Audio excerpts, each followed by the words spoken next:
Ang nagbibigay sa iyo ng karapatang kumain, alin? Pakinggan nyo sa Henesis, anong ganitong pangungusap ang Diyos sa banal na kasulatan. Basa tayo. Sa pawis ng iyong mukha ay kakain ka ng tinapay, hanggang sa ikaw ay mauwi sa lupa, sapagkat diyan ka kinuha, sapagkat ikaw ay alabok at sa alabok ka uuwi. Ano ang magandang formula ng Diyos sa buhay? Sa pawis ng mukha mo, manggagaling ang iyong kakanin. Therefore, hindi masamang kumain, pero kailangan pagpawisan. Kailangan pagpaguran ng kakainin. Kasi kung kain ka ng kain, hindi ka naman napapagod, mapapasama rin ang katawan mo. Maraming mga sakit na dadapo sa'yo. Biro mo, kain ka lang ng kain. Pero alam mo, kahit kumain ka ng kumain, kung trabaho ka naman ng trabaho, may karapatan ka, di ka magkakasakit. Tingnan ninyo yung labandera. Labandera ko, tunay ka kung umibig, ang batsyat palo-palo, ang siyang laging kapiling. Tapos mamaya konti, meron pang bahagi ng kanta. Lumalakas ang katawan sa paghanap ng pera. O, tanyo, di ba? Pero wala namang katigil ng kakukusot yun. Tapos palo-palo. Ngayon, bababad mo na lang, hindi na problema.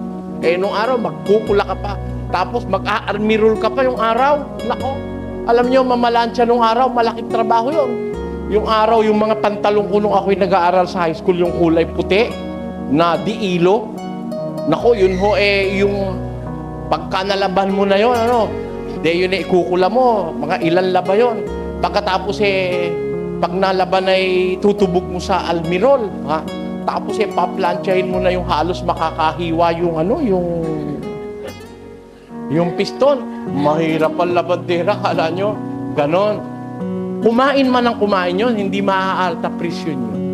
Kasi talagang pinapawisan yung mga trabahador, naghahalo na simyento, naghuhukay sa kalye. Kumain man yun, may karapatang kumain yun pinagpawisan nila yung kanilang kinakain.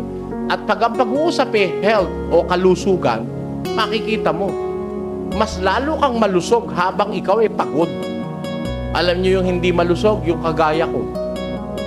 Ang pagod na pagod sa akin, ito. Yun ho, pagod na pagod. Kuminsan, hindi ka na makatulog dahil sabi nung apo ko, kung ba't ba ganun?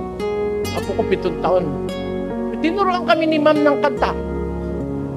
Paatuhod, balikat ulo, paatuhod, balikat ulo, paatuhod, balikat ulo, la la la la la la la la. Di, tapos na kami ko. Nasa bahay na ako. Kumakain ako, sinusubuan ako ni nanang. Sabi nung isip ko, paatuhod, balikat ulo. At ayaw tumigil nung isip ko, kumakanta pa rin. Sabi ko, nararanasan na rin pala nung apo ko yun. Ako ganun din. Gusto ko lang matulog. I want to rest. Pero, may pagkakataong may umuukil-kil sa isip mo, ayaw siyang magpahinga. Naranasan niyo na yun. Kaya minsan, ang end nun, mental fatigue. Galing lang ako sa doktor ngayon. Meron ako ritong, tawag doon, gastritis. Masyado ka kasi maraming iniisip, brother, sabi ni Dr. Ching. Hindi mo kayang katawan mo, pinapabayaan mo. May manas ho ako sa paa hanggang binti. Magpahinga ka, umuwi ka na ngayon, matulog ka maaga, bibigyan ka ng pagpatulog. Paano kung matutulog ako? Di yung nag-aantay na tao sa akin. Sabi ko na sa'yo hindi mauubos ang taong naghihintay sa'yo, pero ikaw mauubos ka na, sabi niya. Pinipilit ako magpahinga na maaga. Paano ngayon? Di maghihintay ka ako yung mga tao doon sa Brisco. Meron kaming Bible exposition, Doc. Yan ang sinasabi ko sa'yo. Sabi niya, magkaroon ka ng panahon sa sarili mo. Sabi mo sa kanila, may appointment ka. Anong appointment? May appointment ka sa sarili mo. Sabi ni Doktor. Sometimes you have to have an appointment with yourself, sabi niya. Hindi ko naman magawa yun. Kaya mahirap yung hindi nagtatrabaho, walang exercise. Marami kang mararamdamang sakit ng katawan. Minsan, tataasan ka ng presyon. Kagaya kanina, mataas yung presyon ko. Ganun ho